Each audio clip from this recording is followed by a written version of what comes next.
Hello friends. आज का जो मैच होगा बांग्लादेश वर्सेस न्यूजीलैंड टी20 पहला टी20 मैच होगा। ये जो मैच देखा जाएगा तो नेपियर के मैदान पे खेला जाएगा। नेपियर के मैदान के बारे में बात करते हैं तो ये टी20 के लिए बैटिंग के लिए पिच माना जाता है। मीन्स कि ये पिच जो है वनडे में जो है बॉलर को मदद किया था, लेकिन टी20 में हमेशा ये बैट्समैन को मदद करता है। अब यहाँ पे जो भी टी20 खेला गया है उसमें देखा गया है तो एवरेज स्कोर 178 है पहली इनिंग में, और दूसरी इनिंग में स्कोर जो है 143। टी20 में बैटिंग पिच रहने के कारण जो होता है ना, ये यहाँ का बाउंड्री जो है बहुत छोटी होती है, मतलब उतना ज़्यादा लंबा और चौड़ा नहीं है मैदान, छोटा मैदान है, इसकी बाउंड्री बहुत ज़्यादा लगती है। इसीलिए तो देखा गया है कि यहाँ का जो पिच पे जो एवरेज स्कोर जो है 178 गया है और दूसरी पाली में 143 गया है। मीन्स कि यहाँ अभी तक जितने भी 5 मैच खेले गए हैं उसमें पहले बैटिंग करने वाले 2 बार जीते हैं, दूसरी बार बैटिंग करने वाले 3 बार जीते हैं और एक मैच ड्रॉ रहा है। इस तरह से देखा जाएगा तो ये अपना जो टी20 का जो मैच होगा हमेशा आपके लिए बैट्समैन को बहुत ज़्यादा मदद करेगा।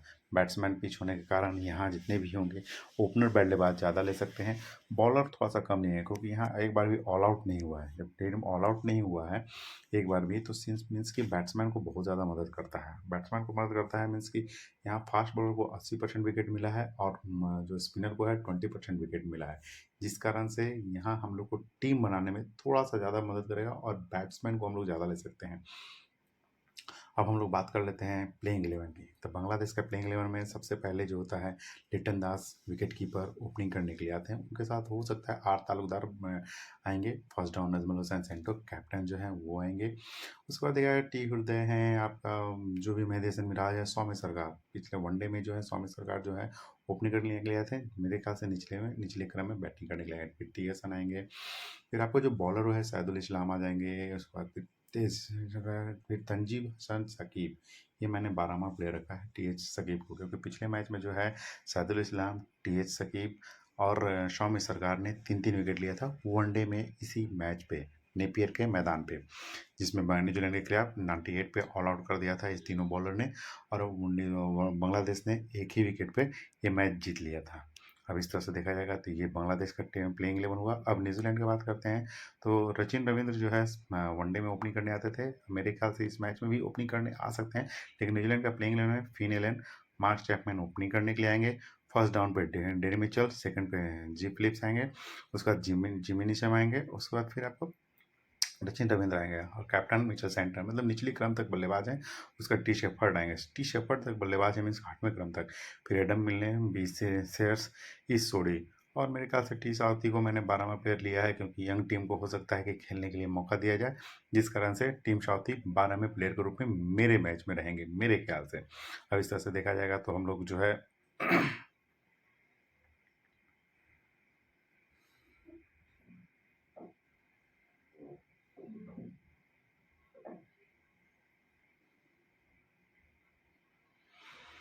अब हम लोग बात कर लेते हैं ड्रीम 11 के लिए, जो हम लोग को ड्रीम टीम बनाकर ड्रीम 11 जितवा सकता है।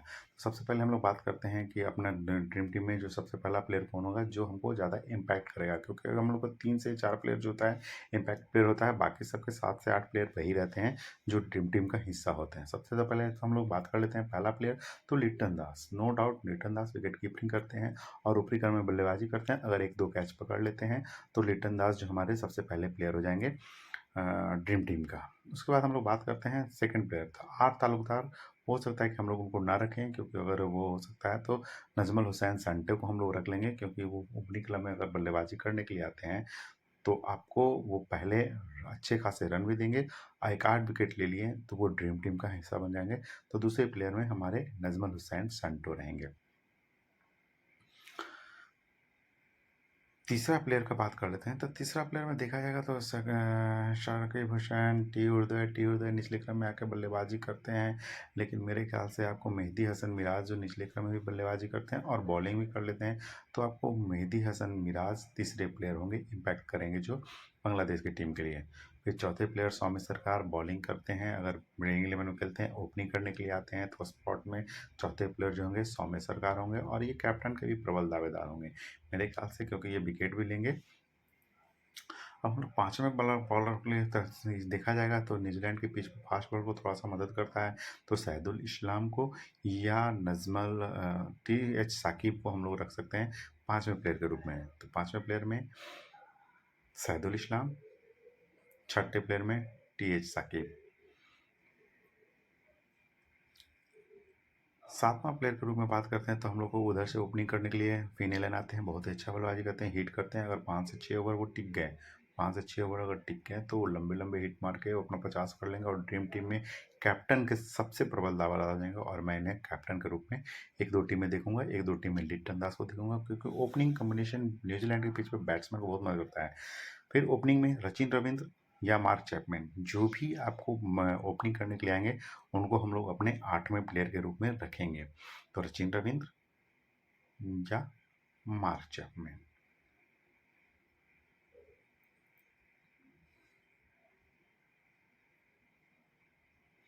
अब हम लोग बात करते हैं 9वें प्लेयर के रूप में। तो 9वें प्लेयर के रूप में देखा जाए तो डेरी मिचेल एकदम रहेंगे ही रहेंगे क्योंकि ऊपरी क्रम में बल्लेबाजी करते हैं और इनको अभी भी रिकॉर्ड देखा गया तो बहुत अच्छा रिकॉर्ड कर रहे हैं।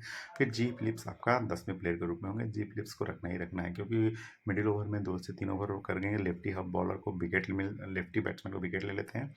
अब इग्रामा प्लेयर जो इम्पैक्ट प्लेयर है, इग्रामा प्लेयर में हम लोग को बॉलर को देखना है, जिसमें से देखना है कि आप एडम मिलने या बी सीजर्स को रख सकते हैं 11वें प्लेयर के रूप में। अब इसमें हम लोग को भी देखना है कि 11वां प्लेयर जो हो गया, जो इम्पैक्ट करता है, डालता है अपने टीम के लिए, तो ये हमारा ड्रीम टीम तैयार हो गया। अब इसमें जो है कैप्टन के रूप में देखा जाए तो कैप्टन के रूप में सबसे पहला जो होता है, मैं 5वां या 6ठा प्लेयर जो मैंने लिया है सैदुल इस्लाम या टी.एच. साकिब को, उसमें से टी.एच. साकिब या सैदुल इस्लाम जो पहले बॉलिंग करेगा, अगर न्यूजीलैंड पहले बॉलिंग करता है तो इस दोनों में से एक प्लेयर को रखना है, अगर बांग्लादेश बॉलिंग करता है तो दोनों में से दोनों को रख सकते हैं।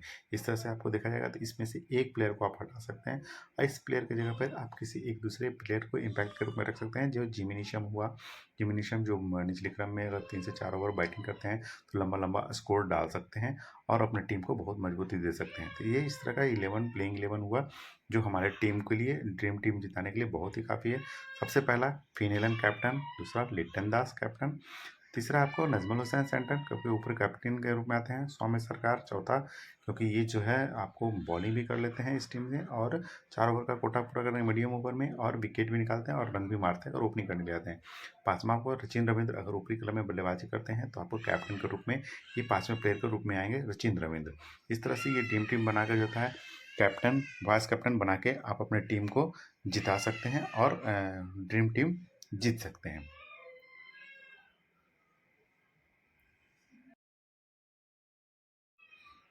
अब हम लोग बात करते हैं कि अब इसमें से है कैप्टन वाइस कैप्टन में किसे रखा जाए, तो कैप्टन तो मैंने बता दिया। अब इसमें से किसी टीम को कैप्टन बना के किसी को वाइस कैप्टन बना के आप 7 से 8 टीम बनाकर आप ड्रीम लीग का मैच खेल सकते हैं और अपने ड्रीम टीम को अपना जो भी है ड्रीम टीम बनाकर जीत सकते हैं। इस तरह से हमारा ये जो ड्रीम टीम होगा आपको ऊपरी क्रम में बहुत अच्छा खासा रकम जिता सकता है।